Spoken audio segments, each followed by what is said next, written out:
구약에 있는 말씀을 살펴봅니다.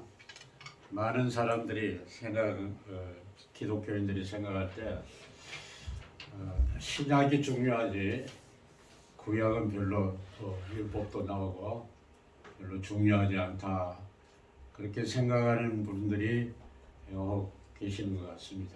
그런데 교회, 주님이 세우신 교회의 기초는 첫째로 교회라는 것은 복음의 말씀이 분명하게 또 왜곡됨이 없이 진리 그대로 선포되게 하시고, 또 그래서 그 말씀을 선포받은 백성들이 주님의 그 명령과 약속을 따라서 성만찬을 이제 거행을 하고, 그래서 이렇게 말씀과 그 은혜 안에서 사랑의 공동체로 세워진 것이 교회입니다. 두 번째, 교회의 기초는 성령이 운행하시는, 활동하시는 그 장소, 그것이 교회입니다. 고린도전서 13장인가 보면은 너희가 성령의 전인 것과 성령이 너희 안에 거하시는 것을 너희들이 알아야 된다, 그렇게 말씀을 합니다. 여기서 너희는 단수가 아니고 복수입니다. 교회 공동체 안에 누가 계세요? 성령이 임재하여 계십니다. 세 번째는, 교회의 기초는 믿음입니다. 다시 말해서 신앙이죠. 하나님의 약속을 믿고 그 말씀을 따라 살고 그 소망 가운데서 영광의 나라를 바라보면서 그 나라에 들어갈 것을 소망하며 사는 신앙의 공동체인 것입니다. 그래서 고린도전서 5장에 보면 사도 베드로께서 하신 말씀이 은혜의 하나님께서 그리스도 예수 안에서 너희를 부르사 영원한 영광에 들어가게 하셨다, 그렇게 말씀을 합니다. 네 번째, 교회의 기초로서는 이스라엘의 역사입니다. 이스라엘의 역사를 모르고 우리는 신앙생활을 한다는 것은 기초를 세우지 않는 큰 건물을 세워놓고 생활하는 것이나 마찬가지입니다. 예수님은 어디로부터 오셨죠? 이스라엘로부터 오셨습니다. 신약이 시작되면서 마태복음 1장 1절에 아브라함과 다윗의 자손 예수 그리스도의 세계라, 이렇게 하시면서 예수님이 동정녀 마리아에게서 드디어 출생하시고 만유의 구주로 이 땅에 오셨음을 선포합니다. 마지막으로 다섯 번째, 교회의 가장 핵심적인 중심적인 기초는 예수 그리스도이십니다. 모든 것은 예수 그리스도를 가리킵니다. 예수님께서 요한복음에서 너희들이 성경에서 영생을 얻는 줄 생각하고 이 성경을 상고하거니와 이 성경이 곧 나에 대해서 기록한 것이다, 이렇게 말씀을 하십니다. 한 가지 특별히 말씀을 드린다면, 율법학자가 예수님께 구약의 율법의 핵심적인 그 말씀이 무슨 말씀입니까 할 때 마태복음 27장이죠. 22장입니까? 뭐라고 말씀하시냐면은 바로 이웃사랑과 하나님 사랑, 종교적으로는 하나님만을 섬기고 경배하고 사랑하는 것이 율법의 핵심이고, 바로 서로의 공동체에서 사람과의 관계에서는 서로 사랑하는 것, 이웃을 사랑하는 것. 다시 말해서 공동체의 윤리적인 핵심은 서로 사랑이라, 이렇게 말씀을 했습니다. 사랑하는 동산교회 성도 여러분, 새해에는 더욱 서로 열심히 사시기를 주님의 이름으로 서로 사랑하며 사시기를 주님의 이름으로 축원드립니다. 제가 15년 전인가 한국을 나갔는데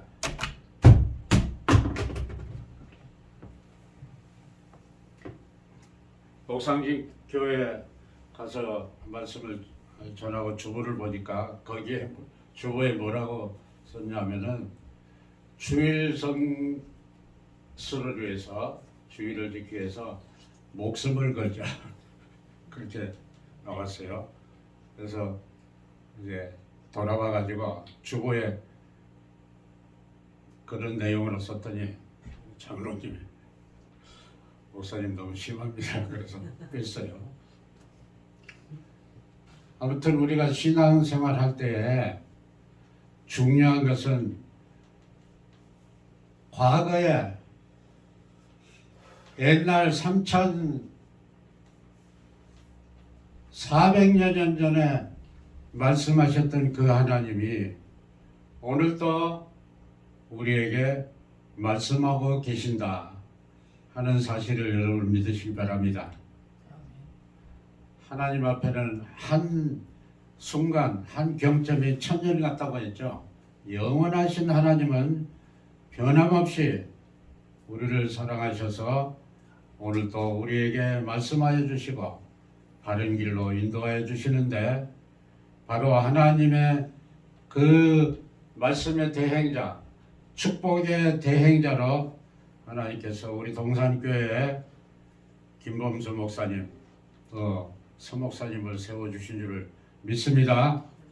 자, 오늘 보니까 이제 제사장인 아론을 향해서 하나님께서 모세에게 말씀을 하십니다. 너는 아론과 그 아들들에게 명하여서 이스라엘 백성들에게 이렇게 축복하게 하라. 그래가지고 세 가지를 축복하게 하십니다. 그리고 나서 이렇게 제사장이 축복을 하면 내가 이스라엘에게 복을 주리라. 그렇게 말씀하셨어요. 한번 우리 같이 하십시다. 내가 이스라엘에게 복을 주리라.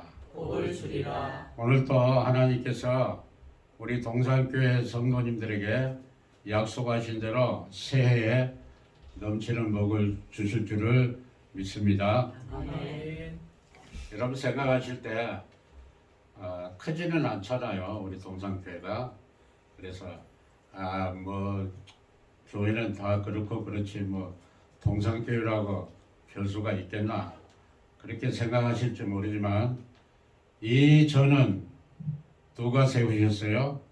예수 그리스도께서 세우셨어요. 예수 그리스도께서 내가 내 교회를 세우리니 음부의 권세가 이기지 못하리라. 너희가 무엇이든지 땅에서 매면 하늘에서도 매일 것이요 땅에서 풀면 하늘에서도 풀리리라. 이렇게 말씀하셨어요. 그래서 이 제단에서 이 강단에서 선포되는 말씀이 참 하나님의 말씀을 증거한다면은 그것이 하나님께서 사랑하는 주의 사자를 통해서 직접적으로 주시는 말씀이다 하는 사실을 여러분들이 꼭 기억하시고 믿으시고 축복받으시기를 바랍니다. 제가 그 목회할 때에 다른 교회를 별로 가보지를 못했어요. 무슨 노예에서 행사가 있거나 무슨 안수식이 있거나 하면 그런데 노예가 있거나 때 가봤지만 보통 때는 가본 일이 없어요.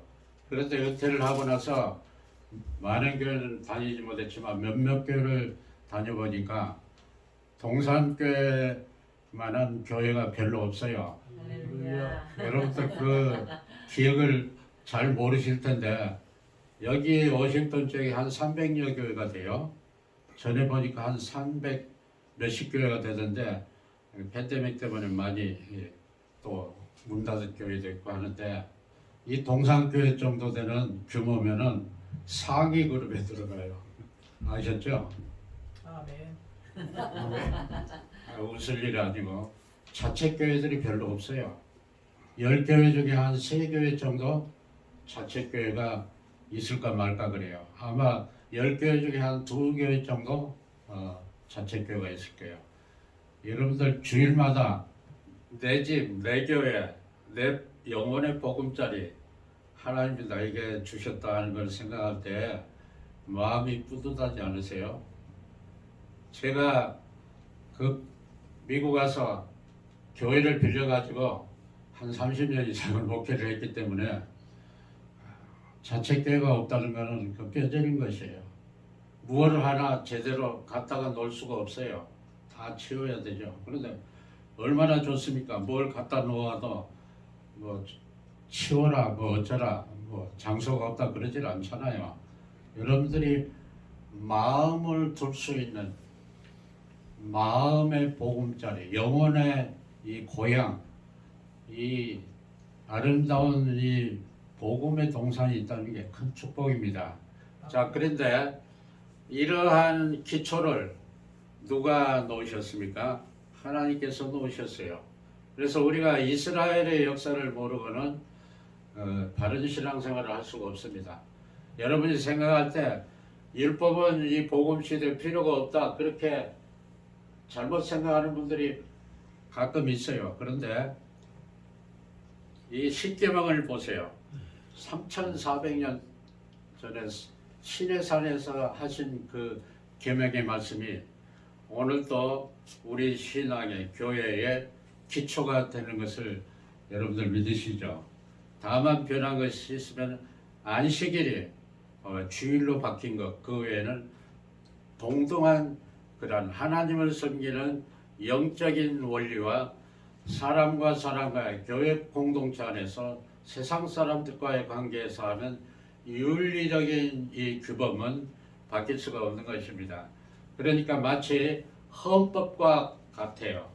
헌법이라는 개념은 13세기 프랑스에서 왕법과 국법이 충돌을 할 때 어떤 법이 상위법이냐 그럴 때 국법이 왕법보다 우위에 있다 하는 그런 개념에서 헌법이라는 개념이 생겼습니다. 그래서 모든 법들 위에 법이 무슨 법입니까? 헌법입니다. 그래서 이 십계명은 영원히 변함없는 하나님이 주신 그 법이라 하는 것을 우리가 생각할 수 있습니다. 그래서 하나님께서 구약에 주신 이 모든 그 법들이 예수님이 오셔서 하신 말씀이 그렇습니다. 율법의 1.1획도 없어지지 않고 다 이루어라. 다 이루리라. 누가 율법을 완성하셨습니까? 예수님께서 십자가에서 다 이루셨습니다. 그런데 그 율법의 핵심이 뭐라고요? 하나님 사랑, 이웃을 내 몸과 같이 사랑. 이것이 율법의 핵심입니다. 그런데 오늘 이제 하나님께서 시내산에서 출애굽한 이스라엘 백성들이 3개월 만에 시내산에 도착을 했어요. 그런데 이 3개월 동안에도 많은 일들이 벌어졌죠. 하나님께서 그 엄청난 역사로 이스라엘 백성을 인도해 내셨는데 오는 도중에 홍해를 건너고 나서도 얼마 있지 않아서 막 원망불평을 합니다. 그래서 하나님이 얼마나 속으로 속상을 했겠어요.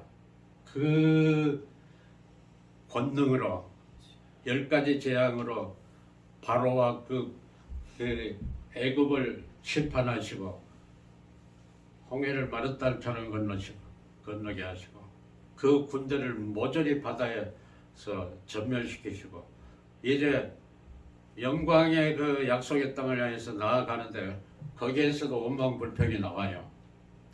그리고 마침내 시내산에 도착해서 하나님께서 법을 주시는데 우리가 출애굽기 19장 이하를 보면은 엄청난 일이 벌어지죠. 시내산에 천둥과 번개, 우레가 치고 흑암이 까만 연기처럼 둘러싸고 거기에 나팔 소리가 울려 퍼지는데 천지가 딘동합니다. 그 가운데서 하나님께서 나 외에 다른 신을 섬기지 말라. 10가지 십계명 율법을 반포하시죠. 그 소리를 듣고 있던 이스라엘 백성들이 이제 놀라서 죽어 자빠질 지경이야. 도저히 두렵고 떨려가지고 말씀을 끝까지 들을 수가 없으니까 모세에게 그러죠. 우리가 죽게 생겼습니다. 우리가 하나님 앞에 직접 말씀을 듣지 않고 당신을 통해서 말씀하게 해주세요. 그래가지고 모세가 이제 알았다. 하나님께서 너희가 나 경외하는 줄 알겠다. 이렇게 하시면서 이제는 모세를 그 흑암 속으로 부르셔가지고 말씀을 전해 주십니다. 그래서 그 말씀을 모든 말씀을 모세가 기록을 하죠. 여러분들 집에 가서 출애굽기 24장을 보시면 그 모든 말씀을 다 기록했다고 그랬어요. 그래서 그 기록한 말씀을 들고 이제 거기에서 제단을 쌓습니다. 시내산 앞에 단을 쌓고 그 다음에 이스라엘의 12지파를 따라서 12기둥을 세우고 그리고 청년들이 이제 번제와 서로 화목제를 지냅니다. 모세가 양푼에다가 여러 양푼에다가 피를 담고 한 반 양푼에는 또 피를 따로 담고 해가지고 이 하나님 앞에 번제와 화목제를 드리면서 그 언약서를 읽습니다. 언약서를 읽으면서 그 단에 피를 뿌려요. 그래서 뭐라고 합니까? 그 언약을 피의 언약이라 그렇게 합니다. 한번 우리 같이 하십시다. 피의 언약. 하나님께서 이스라엘과 언약을 맺을 때 피의 언약을 맺었어요. 우리도 그리스도와 언약을 맺을 때 무슨 언약을 맺었습니까? 십자가의 피의 언약을 우리가 맺었습니다. 그러니까 예수 그리스도 안에서 피의 언약을 십자가의 죽으심과 부활인 나를 위한 죄를 담당하시고 나를 위해서 다시 사셨다는 것을 믿으면 모든 그리스도인들이 구원을 받으실 줄을 믿습니다. 구약의 백성들도 이 피의 언약을 맺었어요. 맺고 나서 이제 우리가 보면은 민수기까지 레위기를 거쳐서 민수기 10장 바로 10절까지 그 시내산에서 약 10개월 정도 기간을 1년이 채 못된 기간에서 성경에 기록된 분량이 58장이 기록이 됩니다. 1년도 못 되는 사이에. 그래서 이스라엘 국가 민족에 있어서 가장 중요한 그 사건, 그 시간이 바로 시내산에서 하나님께서 율법을 주셨던 그 기간입니다. 그래서 이제 하나님께서 이제 언약을 맺으신 다음에 장막을 만들게 하셨어요. 성전, 하나님께서 이스라엘 백성들과 만나는 그 성막에 그 언약궤 또 이 제단 떡상이죠. 떡상 또 시운자 천사들의 그 시운자 이 언약궤 천사들이 이렇게 날개를 펴고 바라보는 그걸 전부 금으로 만들게 하셨어요. 금으로 다 만들게 하시고 이제 회막을 어떻게 만들 것인가 하는 것을 다 가르쳐 주시고 또 그리고 레위기에 와서 보시면은 이제 제사를 어떻게 드려야 될 것인가 하는 5가지 제사를 또 가르쳐 주세요. 그리고 이제 민수기에서 이제 오면은 이제 모든 그 성막을 다 만들고 나서 이제 그 성막의 기구들에 기름을 발라가지고 거룩하게 구별하는 그 일을 다 마치기 바로 직전에 하나님께서 오늘 말씀을 주시는 거예요. 너희들은 아론과 아들들에게 이렇게 축복하라. 그렇게 하면서 3중의 축복을 말씀해 주세요. 첫 번째 축복은 무슨 축복이죠? 복을 주시고 또 어떻게 하세요? 너를 지키시기를 원하며. 그러니까 하나님께서 복을 주시는데 그 복 중에 중요한 복이 뭐냐면 지켜주시는 거예요. 그 이번에 반스 그 부통령이 이제 아주 그 흙수저에서 금수저가 됐는데 그 탕막 마을에 살 때 하도 사람들이 난폭하고 어떤 일이 벌어질 줄 모르니까 집집마다 다 총을 가지고 가장이 자기 자식들, 자기 부인들, 식구들을 다 지켰어요. 그런데 이 반서 아버지가 죽고 나서 애갓집에서 반서가 이제 할머니하고 이렇게 보호받으면서 사는데 그 할머니가 여장부예요. 그래가 총을 여러 개 두고 그 가족을 지켰어요. 무슨 얘기입니까? 하나님은 모든 악으로부터, 악의 세력으로부터, 이방의 그 공격으로부터 하나님이 어떻게 하세요?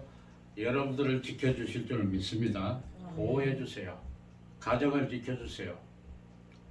이 목사들이 다른 것 다 참는데 여러분들을 기억하셔야 될 게 하나 있는데, 사모가 싫은 소리를 듣거나 공격을 당하면 목사들 99%는 못 잡습니다. 그게 생리예요. 장로님, 네. 장로님이 권사님 제일 사랑하시죠? 네. 근데 누가 저 권사님을 뭐 어쩌고 저쩌고 하면 금방 나중에 못 참겠죠? 그건 용서가 안 되는 거예요. 하나님의 백성들을 늘 보호하신다는 걸 믿으시기 바랍니다. 두 번째는 무슨 복을 주신다고 했어요? 여호와께서 그 얼굴로 내게 비추사 은혜 베푸시기를 원하며,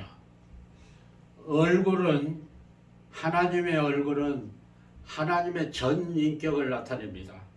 그리고 하나님의 모든 그 축복의 은혜에 충만한 하나님의 능력과 권능과 축복과 또 하나님의 그 모든 이 세상에 그 넘치는 그 모든 아름다움과 기쁨들의 총화예요. 그런데 그 얼굴을 비추사 은혜 베푸시기를 원한다. 사랑하는 사람은 늘 얼굴을 쳐다보죠. 보고 또 보고 또 보고 그래도 실증이 안 나죠. 하나님께서 얼굴을 돌이키시면 그것은 재앙이고 그것은 죽음이고 그것은 파멸이에요.